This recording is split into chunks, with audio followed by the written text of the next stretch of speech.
ಸಂಸತ್ನ ಚಳಿಗಾಲದ ಅಧಿವೇಶನ ಆರಂಭ ಆಗಿ 12 ದಿನ ಆಯಿತು. ಈ 12 ದಿನಗಳಿಂದ ಒಂದೇ ಒಂದು ಗಂಭೀರವಾದಂತಹ ಚರ್ಚೆಗಳಾಗಿಲ್ಲ. ಕಾಂಗ್ರೆಸ್ ಮತ್ತು ಬಿಜೆಪಿಯ ಮಧ್ಯೆ ಅದಾನಿ ವಿಷಯವಾಗಿ ಮೇಲಾಟ ಆಗ್ತಾ ಇದೆ, ಗದ್ದಲ ಆಗ್ತಾ ಇದೆ, ಚರ್ಚೆಗಳು ಆಗ್ತಾ ಇಲ್ಲ. 12ನೇ ದಿನದ ಅಧಿವೇಶನ ಕೂಡ ಅದಾನಿ ವಿಷಯದಲ್ಲಿ ನಡೆದ ಗದ್ದಲಕ್ಕೆ ಬಲಿಯಾಗಿದೆ. ಕಾಂಗ್ರೆಸ್ ಅದಾನಿ ವಿಷಯದಲ್ಲಿ ಚರ್ಚೆಯಾಗಬೇಕು ಅಂತ ಪಟ್ಟು ಹಿಡಿದಿದೆ. ಚರ್ಚೆ ಬಹಿಷ್ಕಾರ ಮಾಡಿ, ಸಂಸತ್ನ ಕಲಾಪವನ್ನು ಬಹಿಷ್ಕಾರ ಮಾಡಿ ಕಾಂಗ್ರೆಸ್ನ ಸದಸ್ಯರು ಪ್ರತಿದಿನ ಸಂಸತ್ನ ಮುಂದೆ ಪ್ರತಿಭಟನೆಯನ್ನ ಮಾಡ್ತಾ ಇದ್ದಾರೆ. ಆದರೆ ಈ ಕಾಂಗ್ರೆಸ್ನ ಪ್ರತಿಭಟನೆಯಿಂದ INDA ಮೈತ್ರಿಯ ಪಾಲುದಾರ ಪಕ್ಷಗಳಾದ ಸಮಾಜವಾದಿ ಪಕ್ಷ ಮತ್ತು TMC ಅಂತರವನ್ನು ಕಾಯ್ದುಕೊಂಡಿವೆ. ಅದಾನಿ ವಿಷಯ ಚರ್ಚೆಯಾಗಲೇಬೇಕು ಅಂತ ಕಾಂಗ್ರೆಸ್ ಪಟ್ಟು ಹಿಡಿದಿದೆ. ಕಾಂಗ್ರೆಸ್ನ ಅದಾನಿ ಅಸ್ತ್ರಕ್ಕೆ ಬಿಜೆಪಿ ಅಮೆರಿಕದ ಉದ್ಯಮಿ ಜಾರ್ಜ್ ಸೊರೋಸ್ನನ್ನ ಎಳೆದುಕೊಂಡು ಬಂದಿದೆ. ದೇಶ ವಿರೋಧಿ ಶಕ್ತಿಗಳ ಜೊತೆ ಕಾಂಗ್ರೆಸ್ ನಂಟು ಹೊಂದಿದೆ ಅಂತ ಬಿಜೆಪಿ ಆರೋಪ ಮಾಡ್ತಾ ಇದೆ. ನೇರವಾಗಿ ಸೋನಿಯಾ ಗಾಂಧಿ ಅವರ ವಿರುದ್ಧವೇ ಆರೋಪ ಮಾಡ್ತಾ ಇದೆ. ಮೋದಿ ಸರ್ಕಾರವನ್ನು ಅಸ್ಥಿರಗೊಳಿಸೋದಕ್ಕೆ ವಿದೇಶಿ ಶಕ್ತಿಗಳ ಜೊತೆ ಕಾಂಗ್ರೆಸ್ ಕೈ ಜೋಡಿಸಿದೆ ಎನ್ನುವ ಆರೋಪ ಇದು.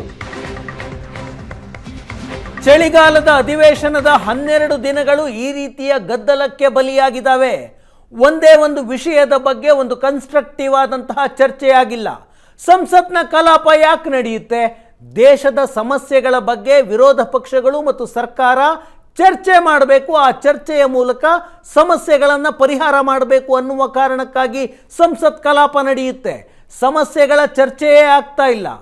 ಕಾಂಗ್ರೆಸ್ಗೆ ಅದಾನಿ ವಿಷಯ ಇಡೀ ದೇಶದಲ್ಲಿ ಅತ್ಯಂತ ಮಹತ್ವದ ವಿಷಯ, ಆ ವಿಷಯದ ಬಗ್ಗೆ ಚರ್ಚೆಯಾಗಬೇಕು ಅಂತ ಹೇಳ್ತಾ ಇದೆ. ಆದರೆ ಬಿಜೆಪಿ ಆ ವಿಷಯವನ್ನು ಚರ್ಚೆ ಮಾಡೋದಕ್ಕೆ ನಿರಾಕರಿಸ್ತಾ ಇದೆ. ಕಾಂಗ್ರೆಸ್ನ ಮಿತ್ರ ಪಕ್ಷಗಳಲ್ಲೊಂದಾದ SP ಸಂಬಾಲ್ನಲ್ಲಿ ನಡೆದಂತಹ ಗಲಭೆಯ ವಿಷಯವನ್ನು ಚರ್ಚೆ ಮಾಡಬೇಕು, ವಕ್ಫ್ ವಿಷಯವನ್ನು ಚರ್ಚೆ ಮಾಡಬೇಕು. ವಕ್ಫ್ ವಿಷಯದ ಕಾರಣಕ್ಕಾಗಿ ಸಂಬಾಲ್ನಲ್ಲಿ ಗಲಭೆ ಆಗ್ತಾ ಇದೆ. ಜೊತೆಗೆ ಅಲ್ಲಿರುವಂತಹ ಮಸೀದಿಯನ್ನು ದೇವಸ್ಥಾನ ಅಂತ ಕ್ಲೈಮ್ ಮಾಡಲಾಗ್ತಾ ಇದೆ. ಆ ವಿಷಯ ಚರ್ಚೆ ಮಾಡಬೇಕು ಅಂತ ಸಮಾಜವಾದಿ ಪಕ್ಷ ಹೇಳ್ತಾ ಇದೆ. TMC ಏನು ಹೇಳ್ತಾ ಇದೆ? ದೇಶದ ಸಮಸ್ಯೆಗಳ ಬಗ್ಗೆ ಚರ್ಚೆ ಮಾಡೋಣ, ಅದಾನಿ ವಿಷಯದ ಬಗ್ಗೆ ಚರ್ಚೆ ಯಾಕೆ ಅಂತ TMC ಅಂತರ ಕಾಯ್ದುಕೊಂಡಿದೆ. ಈ ಹಗ್ಗ ಜಗ್ಗಾಟದಲ್ಲಿ 12 ದಿನಗಳಿಂದ ಚರ್ಚೆ ಆಗ್ತಾ ಇಲ್ಲ. ಸಂಸತ್ನ ಕಲಾಪ 1 ನಿಮಿಷ ನಡಿಬೇಕು ಅಂದರೆ ಎಷ್ಟು ಖರ್ಚಾಗುತ್ತೆ? 2.5 ಲಕ್ಷ ರೂಪಾಯಿ ಖರ್ಚಾಗುತ್ತೆ. ದೊಡ್ಡ ಮಟ್ಟದ ಖರ್ಚಾಗುತ್ತೆ ಒಂದು ದಿನದ ಸಂಸತ್ ಅಧಿವೇಶನ ಆಗಬೇಕು ಅಂದರೆ. ಒಂದು MP ಗಳಿಗೆ ಕೊಡಬೇಕಾದಂತಹ ಭತ್ಯೆ, ಅಲ್ಲಿನ ಸೆಕ್ಯೂರಿಟಿ, ಸಿದ್ಧತೆ ಇವೆಲ್ಲವನ್ನೂ ಸೇರಿದ್ರೆ 1 ನಿಮಿಷಕ್ಕೆ 2.5 ಲಕ್ಷ ರೂಪಾಯಿ ಖರ್ಚಾಗುತ್ತೆ. 1 ಗಂಟೆಯ ಕಲಾಪಕ್ಕೆ 1.5 ಕೋಟಿ ರೂಪಾಯಿ ಖರ್ಚಾಗುತ್ತೆ. ಸಂಸತ್ನ 1 ದಿನದ ಕಲಾಪ ನಡೆಸಬೇಕು ಅಂದರೆ 15 ಕೋಟಿ ಬೇಕು. ಒಟ್ಟಾರೆ ಚಳಿಗಾಲದ ಅಧಿವೇಶನಕ್ಕೆ ಇರುವಂತಹ ಬಜೆಟ್ 300 ಕೋಟಿ. 300 ಕೋಟಿಯನ್ನು ಖರ್ಚು ಮಾಡಿ ಏನು ಚರ್ಚೆ ಆಗ್ತಾ ಇದೆ? ಚರ್ಚೆ ಮಾಡುವ ಮನಸ್ಸು ವಿರೋಧ ಪಕ್ಷಗಳಿಗೂ ಇಲ್ಲ, ಆಡಳಿತ ಪಕ್ಷಕ್ಕೂ ಇಲ್ಲ. ಇದು ಕಳೆದ 12 ದಿನಗಳ ಅಧಿವೇಶನದಲ್ಲಿ ಸಾಬೀತಾಗಿದೆ. 12 ದಿನಗಳ ಅಧಿವೇಶನಕ್ಕೆ ಈವರೆಗೆ ಖರ್ಚಾಗಿರುವ ಹಣ ಎಷ್ಟು? 180 ಕೋಟಿ ರೂಪಾಯಿ. 180 ಕೋಟಿ ರೂಪಾಯಿ ಈಗಾಗಲೇ ನೀರು ಪಾಲಾಗಿದೆ. ಒಂದು ವಿಷಯದ ಬಗ್ಗೆ ಗಂಭೀರವಾದಂತಹ ಚರ್ಚೆ ಸಂಸತ್ನಲ್ಲಾಗಿಲ್ಲ. ಅದಾನಿ ವಿಷಯದ ಬಗ್ಗೆ ಚರ್ಚೆಯಾಗಬೇಕು ಅಂತ ರಾಹುಲ್ ಗಾಂಧಿ ಪಟ್ಟು ಹಿಡಿದಿದ್ದಾರೆ. ಯಾಕೆ ಅದಾನಿ ವಿಷಯ ಮತ್ತೆ ಮುನ್ನೆಲೆಗೆ ಬಂತು? ಸಂಸತ್ನ ಚಳಿಗಾಲದ ಅಧಿವೇಶನ ಆರಂಭ ಆಗುವುದಕ್ಕೆ ಮೊದಲು ಅದಾನಿ ವಿರುದ್ಧ ಅಮೆರಿಕದಲ್ಲಿ ಒಂದು ಚಾರ್ಜ್ ಶೀಟ್ ಆಯಿತು. ಅದಾನಿ 2,000 ಕೋಟಿಯಷ್ಟು ಲಂಚವನ್ನು ಕೊಟ್ಟಿದ್ದಾರೆ ಅನ್ನುವಂತಹ ಆರೋಪ ಅಮೆರಿಕದ ನ್ಯೂಯಾರ್ಕ್ನ ಫೆಡರಲ್ ಕೋರ್ಟ್ನಲ್ಲಿ ಅದಾನಿ ಗ್ರೂಪ್ನ ವಿರುದ್ಧ ಒಂದು ಚಾರ್ಜ್ ಶೀಟ್ ಆಯಿತು. $265 ಮಿಲಿಯನ್ ಲಂಚವನ್ನು ಕೊಡಲಾಗಿದೆ ಅಂತ. ಅಮೆರಿಕದ ಹೂಡಿಕೆದಾರರಿಗೆ ವಂಚನೆ ಮಾಡಲಾಗಿದೆ. ಅಧಿಕಾರಿಗಳೇ ಅಂದರೆ ದೇಶದಲ್ಲಿರುವಂತಹ ಅಧಿಕಾರಿಗಳಿಗೆ ಲಂಚ ಕೊಡಲಾಗಿದೆ ಅಂತ ಆರೋಪ. ಸೌರ ವಿದ್ಯುತ್ ಗುತ್ತಿಗೆಗಾಗಿ ದೇಶದಲ್ಲಿರುವಂತಹ 6 ರಾಜ್ಯಗಳಿಗೆ ಲಂಚ ಕೊಡಲಾಗಿದೆ ಅಂತ. ಈ 6 ರಾಜ್ಯಗಳ ಲಿಸ್ಟ್ ಯಾವ್ಯಾವುದು ಅಂತ ಹುಡುಕೋದಕ್ಕೆ ಹೊರಟ್ರೆ ಎಲ್ಲವೂ ವಿಪಕ್ಷಗಳಿದ್ದಂತಹ ಸರ್ಕಾರಗಳೇ. ಛತ್ತೀಸ್ಗಢ ಇರಬಹುದು, ಆಂಧ್ರ ಇರಬಹುದು, ತಮಿಳುನಾಡು ಇರಬಹುದು, ಈ ರೀತಿಯ ಸರ್ಕಾರಗಳು ಲಂಚ ಕೊಟ್ಟಿದ್ದಾವೆ, ಇನ್ಕ್ಲೂಡಿಂಗ್ ಒಡಿಶಾ. ಈ ಸರ್ಕಾರಗಳು ಅದಾನಿಗೆ ಲಂಚ ಕೊಟ್ಟು ಹೂಡಿಕೆ ಮಾಡಿಸ್ಕೊಂಡಿದ್ದಾವೆ ಅಂತ. ಅದಾನಿ ಈ ಸರ್ಕಾರಗಳ ಅಧಿಕಾರಿಗಳಿಗೆ, ರಾಜಕಾರಣಿಗಳಿಗೆ ಲಂಚ ಕೊಟ್ಟು ಪವರ್ ಟೆಂಡರ್ಗಳನ್ನು ಪಡೆದುಕೊಂಡಿದ್ದಾರೆ ಅನ್ನೋದು ಆರೋಪ. ಅಮೆರಿಕದಲ್ಲಿ ಯಾಕೆ ಚಾರ್ಜ್ ಶೀಟ್ ಆಗಬೇಕು? ಯಾಕಂದರೆ ಅದಾನಿ ಗ್ರೂಪ್ ಅಮೆರಿಕದ ಒಂದು ಕಂಪನಿಯ ಜೊತೆಗೆ ಒಪ್ಪಂದ ಮಾಡಿಕೊಂಡಿತ್ತು, ಜೊತೆಗೆ ಅಮೆರಿಕದಿಂದ ಹೂಡಿಕೆ ಮಾಡಿಕೊಂಡಿತ್ತು, ಸಾಲವನ್ನು ಪಡೆದುಕೊಂಡಿತ್ತು, ಒಂದಷ್ಟು ಇನ್ವೆಸ್ಟರ್ಗಳ ಮೂಲಕ ಹಣವನ್ನು ಫಂಡ್ ರೈಸ್ ಮಾಡಿತ್ತು. ಹಾಗಾಗಿ ಅಮೆರಿಕದ ಕೋರ್ಟ್ನಲ್ಲಿ ಲಂಚದ ಮೂಲಕ ಕೆಲವು ಗುತ್ತಿಗೆಗಳನ್ನು ಅದಾನಿ ಗ್ರೂಪ್ ತೆಗೆದುಕೊಂಡಿದೆ ಅಂತ ಹೇಳಿ ಅಲ್ಲಿ ಚಾರ್ಜ್ ಶೀಟ್ ಮಾಡಲಾಯಿತು. ಅದಾದ ಮೇಲೆ ಇಲ್ಲಿ ಶುರುವಾಯಿತು. ಅಮೆರಿಕದ ಬ್ಯಾಂಕ್ ಮತ್ತು ಹೂಡಿಕೆದಾರರಿಗೆ ತಪ್ಪು ಮಾಹಿತಿ ಕೊಟ್ಟಿದ್ದಾರೆ, ಭ್ರಷ್ಟಾಚಾರದ ಮೂಲಕ ಸೋಲಾರ್ ಪ್ರಾಜೆಕ್ಟ್ಗಳನ್ನು ತೆಗೆದುಕೊಂಡಿದ್ದಾರೆ ಅಂತ ಅದಾನಿ ಗ್ರೀನ್ ಎನರ್ಜಿಯ ವಿರುದ್ಧ ಆರೋಪ. ಒಡಿಶಾ, ಆಂಧ್ರ ಪ್ರದೇಶ, ತಮಿಳುನಾಡು, ಜಮ್ಮು ಕಾಶ್ಮೀರ ಇಲ್ಲಿನ ಅಧಿಕಾರಿಗಳಿಗೆ ಲಂಚ ಕೊಟ್ಟು ಅದಾನಿ ಗ್ರೂಪ್ ಟೆಂಡರ್ ತೆಗೆದುಕೊಂಡಿದೆ, ಸೋಲಾರ್ ಪ್ರಾಜೆಕ್ಟ್ಗಳನ್ನು ತೆಗೆದುಕೊಂಡಿದೆ ಅಂತ ಆರೋಪ. ಈ ವಿಷಯದಲ್ಲಿ ಅದಾನಿಯನ್ನು ಅರೆಸ್ಟ್ ಮಾಡಬೇಕು ಅಂತ ರಾಹುಲ್ ಗಾಂಧಿ ಒತ್ತಾಯ ಮಾಡ್ತಾ ಇದ್ದಾರೆ. ರಾಹುಲ್ ಗಾಂಧಿ ಹೇಳ್ತಾರೆ ಗೌತಮ್ ಅದಾನಿಯನ್ನು ಈ ಕೂಡಲೇ ಅರೆಸ್ಟ್ ಮಾಡಬೇಕು ಅಂತ. ಹಾಗೆ ಶುರುವಾದಂತಹ ಒತ್ತಾಯ, ಹಾಗೆ ಶುರುವಾದಂತಹ ಪ್ರತಿಭಟನೆ ಸಂಸತ್ನ 12 ದಿನಗಳ ಕಲಾಪವನ್ನು ಬಲಿ ತೆಗೆದುಕೊಂಡಿದೆ. ರಾಹುಲ್ ಗಾಂಧಿ ಮಾಡ್ತಾ ಇರುವಂತಹ ಆರೋಪ ಏನು? ಅದಾನಿಯನ್ನು ತಕ್ಷಣಕ್ಕೆ ಅರೆಸ್ಟ್ ಮಾಡಬೇಕು ಅಂತಾರೆ, ಅದರ ಜೊತೆಗೆ ಆರೋಪಗಳನ್ನು ಮಾಡ್ತಾರೆ. ರಸ್ತೆ, ಏರ್ಪೋರ್ಟು, ಬಂದರುಗಳಲ್ಲಿ ಅದಾನಿ ಒಬ್ಬರದ್ದೇ ಹೂಡಿಕೆ ಯಾಕೆ ಪ್ರಶ್ನೆ ಕೇಳ್ತಾರೆ.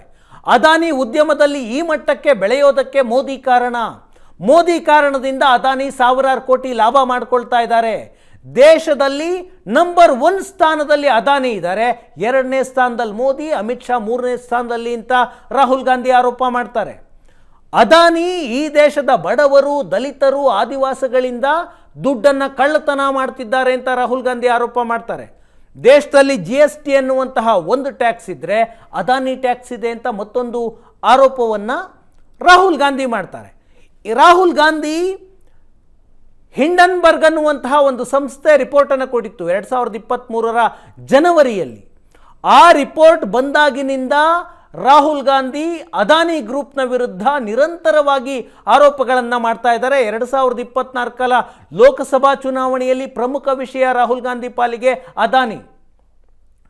ಹಿಂಡನ್ಬರ್ಗ್ ರಿಪೋರ್ಟ್ ಏನು ಹೇಳ್ತು? ಮೋಸದಿಂದ ಅದಾನಿ ಕಂಪನಿ ಲಾಭ ಮಾಡ್ಕೊಳ್ತಾ ಇದೆ, ಶೇರ್ಗಳ ಬೆಲೆಯನ್ನು ಕೃತಕವಾಗಿ ಹೆಚ್ಚಳ ಮಾಡ್ಕೊಳ್ತಾ ಇದೆ, ಈ ರೀತಿಯ ಆರೋಪಗಳನ್ನು ಮಾಡಿ ಹಿಂಡನ್ಬರ್ಗ್ ಒಂದು ರಿಪೋರ್ಟ್ ಕೊಟ್ಟಿತ್ತು. ಆ ರಿಪೋರ್ಟ್ ಬಂದ ಮೇಲೆ ಏನಾಯಿತು? ಅದಾನಿ ಗ್ರೂಪ್ನ 7 ಲಕ್ಷ ಕೋಟಿಯಷ್ಟು ಮಾರುಕಟ್ಟೆ ಮೌಲ್ಯ ನಷ್ಟ ಆಯಿತು. 228 ಬಿಲಿಯನ್ ಇದ್ದಂತಹ ಅದಾನಿ ಗ್ರೂಪ್ನ ಮಾರುಕಟ್ಟೆ ಮೌಲ್ಯ 145 ಬಿಲಿಯನ್ಗೆ ಕುಸಿತು. 7 ಲಕ್ಷ ಕೋಟಿ ನಷ್ಟ ಆಯಿತು. ಅದಾನಿ ಕುಟುಂಬಕ್ಕಾದ ನಷ್ಟವೇ 1 ಲಕ್ಷ ಕೋಟಿ ರೂಪಾಯಿಗೂ ಮೀರಿದ್ದು. ಈಗ ರಾಹುಲ್ ಗಾಂಧಿ ದಿನ ಬೆಳಗಾದರೆ ಅದಾನಿ ವಿಷಯದ ಬಗ್ಗೆ ಚರ್ಚೆ ಆಗಬೇಕು ಅಂತ ಇದ್ದಾರೆ. ಅದಾನಿ ವಿಷಯದ ಬಗ್ಗೆ ಚರ್ಚೆ ಆಗಬೇಕು ಅಂತ ರಾಹುಲ್ ಗಾಂಧಿ ಹೇಳ್ತಾ ಇದ್ದಾರೆ. ಆದರೆ ಅದಾನಿ ಗ್ರೂಪ್ ಕಾಂಗ್ರೆಸ್ನ ರಾಜ್ಯಗಳಲ್ಲಿ, ಕಾಂಗ್ರೆಸ್ನ ಮಿತ್ರ ಪಕ್ಷಗಳಿರುವಂತಹ ರಾಜ್ಯಗಳಲ್ಲಿ ಹೂಡಿಕೆಯೇ ಮಾಡಿಲ್ವಾ? ಮಾಡಿದೆ. ಇದರ ಬಗ್ಗೆ ರಾಹುಲ್ ಗಾಂಧಿಯನ್ನು ಪ್ರಶ್ನೆ ಕೇಳಿದ್ರೆ ಏನು ಹೇಳ್ತಾರೆ? ರಾಹುಲ್ ಗಾಂಧಿಯನ್ನು ಇತ್ತೀಚೆಗೆ ಪತ್ರಕರ್ತರೊಬ್ಬರು ಪ್ರಶ್ನೆ ಕೇಳಿದ್ರು, ನೀವು ಅದಾನಿ ಗ್ರೂಪ್ನ ವಿರುದ್ಧ ಹೋರಾಡ್ತಾ ಇದ್ದೀರಾ, ಅದಾನಿ ಗ್ರೂಪ್ ನಿಮ್ಮ ಕಾಂಗ್ರೆಸ್ ಮತ್ತು ಕಾಂಗ್ರೆಸ್ ಮಿತ್ರ ಪಕ್ಷಗಳಿರುವಂತಹ ಸರ್ಕಾರಗಳಲ್ಲೂ ಕೂಡ ಕೆಲವು ಪ್ರಾಜೆಕ್ಟ್ಗಳನ್ನು ತೆಗೆದುಕೊಂಡಿದ್ದಾರೆ, ಏನು ಮಾಡ್ತೀರಾ ಅಂತ ರಾಹುಲ್ ಗಾಂಧಿಯ ಉತ್ತರವನ್ನು ಕೇಳ್ಕೊಂಡು ಬನ್ನಿ. ये सवाल है कि जब आप सीधा ये मांग कर रहे हैं कि अदानी की गिरफ्तारी होनी चाहिए, उनकी कंपनियों के साथ आपकी राज्य सरकारों ने जो पिछले दिनों में डील किए हैं, क्या उन डील्स को रिव्यू किया जाएगा? क्या उनको डिसकंटिन्यू किया जाने पर विचार कर सकते हैं? नहीं, देखिए, मैंने झारखंड के प्रेस कॉन्फ्रेंस में क्लियरली बोला कि एक है क्रिमिनलिटी और करप्शन, दूसरा है ड्यू प्रोसेस. अगर अदानी जी, अंबानी जी ड्यू प्रोसेस के साथ काम कर रहे हैं, वी हैव नो प्रॉब्लम. उस पर यह सवाल है. ರಾಹುಲ್ ಗಾಂಧಿ ಏನು ಹೇಳ್ತಾರೆ? ನಿಯಮಾನುಸಾರ ಎಲ್ಲ ಪ್ರಕ್ರಿಯೆಗಳು ನಡೆದಿದ್ರೆ ಏನೂ ಸಮಸ್ಯೆ ಇಲ್ಲ ಅಂತಾರೆ. ಅಂದರೆ ಕಾಂಗ್ರೆಸ್ ಮತ್ತು ಕಾಂಗ್ರೆಸ್ನ ಮಿತ್ರ ಪಕ್ಷಗಳು ಅದಾನಿ ಕರ್ಕೊಂಬಂದು ರಾಜ್ಯದಲ್ಲಿ ಹೂಡಿಕೆ ಮಾಡಿಸಿದ್ರೆ ಅದು ನಿಯಮಾನುಸಾರ ಪ್ರಕ್ರಿಯೆಯಂತೆ. ಅದೇ BJP ಸರ್ಕಾರಗಳಿರುವ ಕಡೆ ಅದಾನಿ ಹೂಡಿಕೆ ಮಾಡಿದ್ರೆ ಅದು ಮೋದಿ ಮತ್ತು ಅದಾನಿ ನಂಟಿದೆ, ಅವರ ಸಂಪರ್ಕ ಇದೆ, ಏರ್ಪೋರ್ಟನ್ನು ಅವರಿಗೆ ಮಾರಲಾಗ್ತಾ ಇದೆ, ಈ ರೀತಿಯಾದಂತಹ ಆರೋಪವನ್ನು ರಾಹುಲ್ ಗಾಂಧಿ ಮಾಡ್ತಾರೆ. ಹಾಗಿದ್ರೆ ಅದಾನಿಯ ಜೊತೆಗೆ ಕಾಂಗ್ರೆಸ್ ಮತ್ತು ಕಾಂಗ್ರೆಸ್ನ ಮಿತ್ರ ಪಕ್ಷಗಳು ಏನೆಲ್ಲ ಒಪ್ಪಂದ ಮಾಡ್ಕೊಂಡಿದ್ದಾವೆ? ಮೊದಲಿಗೆ ತೆಲಂಗಾಣದ ಸರ್ಕಾರದ ಮಾಹಿತಿಯನ್ನು ಕೊಡ್ತೀನಿ. ಈ ವರ್ಷದ ಆರಂಭದಲ್ಲಿ ತೆಲಂಗಾಣದ ಕಾಂಗ್ರೆಸ್ ಸರ್ಕಾರ ಅದಾನಿ ಗ್ರೂಪ್ನ ಜೊತೆಗೆ ಒಪ್ಪಂದ ಮಾಡಿಕೊಳ್ತು. ಇದೇ ವರ್ಷದ ಜನವರಿಯಲ್ಲಿ 4 ಪ್ರಮುಖ ಒಪ್ಪಂದಗಳಿಗೆ ಅದಾನಿ ಗ್ರೂಪ್ ಸಹಿ ಆಗ್ತು. ದಾವೋಸ್ನಲ್ಲಿ ನಡೆದಿದ್ದಂತಹ ವಿಶ್ವ ಆರ್ಥಿಕ ಸಮ್ಮೇಳನದ ಸಂದರ್ಭದಲ್ಲಿ 12,400 ಕೋಟಿ ರೂಪಾಯಿಯ ಒಪ್ಪಂದ. ಕಾಂಗ್ರೆಸ್ನ CM ರೇವಂತ್ ರೆಡ್ಡಿ ಮತ್ತು ಗೌತಮ್ ಅದಾನಿ 4 ಒಪ್ಪಂದಗಳಿಗೆ ಸಹಿ ಹಾಕಿದ್ರು. 12,400 ಕೋಟಿ ಬ್ರೇಕಪ್ಸೂ ಇದೆ.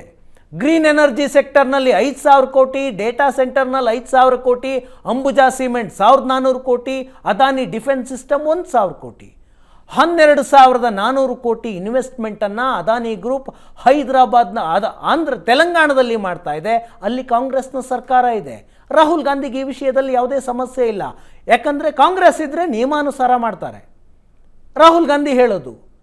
ಇನ್ನು ಬೇರೆ ರಾಜ್ಯಗಳಲ್ಲಿ ಇಂಡಿಯಾ ಮೈತ್ರಿಯ ಸರ್ಕಾರಗಳಿದ್ದಾವೆ, ಅಲ್ಲಿ ಇನ್ವೆಸ್ಟ್ಮೆಂಟು ಇಂಡಿಯಾ ಮಿತ್ರ ಪಕ್ಷಗಳಿರುವಂತಹ ಸರ್ಕಾರದಲ್ಲಿ ಉದಾಹರಣೆಗೆ ತಮಿಳುನಾಡಿನಲ್ಲಿ 42,700 ಕೋಟಿಯಷ್ಟು ಹೂಡಿಕೆಯ ಒಪ್ಪಂದವನ್ನು ಅದಾನಿ ಗ್ರೂಪ್ ಮಾಡಿಕೊಂಡಿದೆ. ತಮಿಳುನಾಡಿನಲ್ಲಿ ಕಾಂಗ್ರೆಸ್, ತಮಿಳುನಾಡಿನ ಮೈತ್ರಿ ಸರ್ಕಾರದಲ್ಲಿ ಕಾಂಗ್ರೆಸ್ ಭಾಗ, DMK ಸರ್ಕಾರ ಇದೆ. 42,700 ಕೋಟಿಯಷ್ಟು ಹೂಡಿಕೆ ಒಪ್ಪಂದವನ್ನು ಅದಾನಿ ಜೊತೆಗೆ ಮಾಡಿಕೊಂಡಿದೆ. ಕೇರಳದಲ್ಲಿ 20,000 ಕೋಟಿ, ಕೇರಳದಲ್ಲಿ ಕಮ್ಯುನಿಸ್ಟ್ ಸರ್ಕಾರ ಇದೆ. ರಾಷ್ಟ್ರ ಮಟ್ಟಕ್ಕೆ ಬಂದರೆ ಕಾಂಗ್ರೆಸ್ನ ಮೈತ್ರಿ INDIA ಮೈತ್ರಿಯ ಭಾಗ, 20,000 ಕೋಟಿಯ ಒಪ್ಪಂದ. ಪಶ್ಚಿಮ ಬಂಗಾಳ INDIA ಕೂಟದ TMC ಅಧಿಕಾರ ನಡೆಸ್ತಿರುವಂತಹ ರಾಜ್ಯ, ಅಲ್ಲಿ ಅದಾನಿ ಗ್ರೂಪ್ 35,000 ಕೋಟಿಯ ಒಪ್ಪಂದ ಮಾಡಿಕೊಂಡಿದೆ. ಜಾರ್ಖಂಡ್ ಕಾಂಗ್ರೆಸ್ ಮತ್ತು ಕಾಂಗ್ರೆಸ್ನ ಮಿತ್ರ ಪಕ್ಷಗಳಿರುವಂತಹ ಸರ್ಕಾರ ಇರುವಂತಹ ರಾಜ್ಯ, ಅಲ್ಲಿ 20,000 ಕೋಟಿ.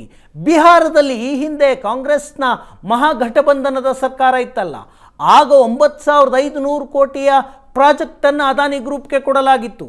ರಾಜಸ್ಥಾನದಲ್ಲಿ ಕಾಂಗ್ರೆಸ್ನ ಸರ್ಕಾರ ಇತ್ತಲ್ಲ, ಅಶೋಕ್ ಗೆಹ್ಲೋಟ್ CM ಇದ್ರಲ್ಲ, 65,000 ಕೋಟಿಯ ಹೂಡಿಕೆಯ ಒಪ್ಪಂದಗಳಾಗಿದ್ವು. ಇಷ್ಟೆಲ್ಲ ಆದ ನಂತರ ರಾಹುಲ್ ಗಾಂಧಿ ಹೇಳ್ತಾರೆ ಅದಾನಿ ಈ ದೇಶದ ಹಣವನ್ನು ಲೂಟಿ ಮಾಡ್ತಾ ಇದ್ದಾರೆ, ಬಡವರ ದುಡ್ಡನ್ನು ಕದೀತಾ ಇದ್ದಾರೆ. ನಿಜವಾಗ್ಲೂ ಬಡವರ ದುಡ್ಡನ್ನು ಕದಿಯೋದೇ ಆಗಿದ್ರೆ ಈ ರಾಜ್ಯಗಳಲ್ಲಿ ಯಾಕೆ ಅದಾನಿಗೆ ಪ್ರಾಜೆಕ್ಟನ್ನು ಕೊಡಬೇಕಾಗಿತ್ತು ಅನ್ನುವ ಪ್ರಶ್ನೆ ಬರುತ್ತೆ. ಅದಾನಿ ಗ್ರೂಪ್ ವಿಷಯವಾಗಿ ಹಿಂಡನ್ಬರ್ಗ್ ರಿಪೋರ್ಟ್ ಅಕ್ರಮದ ಆರೋಪ ಮಾಡಿದಾಗ ಸೆಬಿ 24 ಆರೋಪಗಳ ಬಗ್ಗೆ ತನಿಖೆ ಮಾಡ್ತು. ಆ ತನಿಖೆಯ ಬಗ್ಗೆ ಸುಪ್ರೀಂ ಕೋರ್ಟ್ ಕೂಡ ಆದೇಶ ಮಾಡ್ತು. ಹಿಂಡನ್ಬರ್ಗ್ ವರದಿಯನ್ನು ಒಪ್ಕೊಳ್ಳೋದಕ್ಕೆ ಸಾಧ್ಯ ಇಲ್ಲ ಅಂತ ಹೇಳ್ತು. ಸೆಬಿ ತನಿಖೆ ಮಾಡೋದನ್ನು ಅನುಮಾನಿಸೋದಕ್ಕೆ ಸಾಧ್ಯ ಇಲ್ಲ ಅಂತ ಸುಪ್ರೀಂ ಕೋರ್ಟ್ ಹೇಳ್ತು. ಇಷ್ಟಾದ ಮೇಲೂ ರಾಹುಲ್ ಗಾಂಧಿ ನಿರಂತರವಾಗಿ ಅದಾನಿ ಗ್ರೂಪ್ ಮೇಲೆ ಆರೋಪ ಮಾಡ್ತಾ ಇದ್ದಾರೆ. ಒಂದು ವೇಳೆ ಅದಾನಿ ಗ್ರೂಪ್ ಈ ದೇಶದಲ್ಲಿ ಅಕ್ರಮ ಮಾಡ್ತಾ ಇದೆ ಅನ್ನೋದೇ ಆದರೆ ಕಾನೂನು ಮೂಲಕ ಹೋರಾಟ ಮಾಡಬಹುದು. ಆ ಕೆಲಸವನ್ನು ಕಾಂಗ್ರೆಸ್ ಆಗಲಿ ರಾಹುಲ್ ಗಾಂಧಿಯವರಾಗಲಿ ಮಾಡ್ತಾ ಇಲ್ಲ. ಬದಲಾಗಿ ಅವರ ರಾಜ್ಯಗಳಲ್ಲಿ ಅದಾನಿಯನ್ನು ಕರೆದುಕೊಂಡು ಬಂದು ರೆಡ್ ಕಾರ್ಪೆಟ್ ಆಗಿ ಹೂಡಿಕೆಯನ್ನು ಮಾಡಿಸ್ಕೊಳ್ತಾ ಇದ್ದಾರೆ. ರಾಷ್ಟ್ರ ಮಟ್ಟದಲ್ಲಿ ಸಂಸತ್ ಮುಂದೆ ನಿಂತ್ಕೊಂಡು ಅದಾನಿ ಮೋದಿಯಿಂದ ಲಾಭ ಪಡೆದುಕೊಳ್ತಾ ಇದ್ದಾರೆ ಅಂತ ಆರೋಪ ಮಾಡ್ತಾ ಇದ್ದಾರೆ. ಇಷ್ಟೆಲ್ಲ ಆದ ಮೇಲೆ BJP ಜಾರ್ಜ್ ಸೊರೋಸ್ ಅನ್ನುವಂತಹ ವ್ಯಕ್ತಿಯನ್ನು ಎಳೆದುಕೊಂಡು ಬಂದಿದೆ.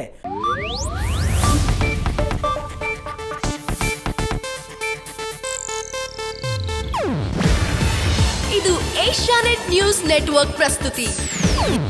ನೀವು ನೋಡ್ತಿದ್ದೀರಾ ಏಷ್ಯಾನೆಟ್ ಸುವರ್ಣ ನ್ಯೂಸ್.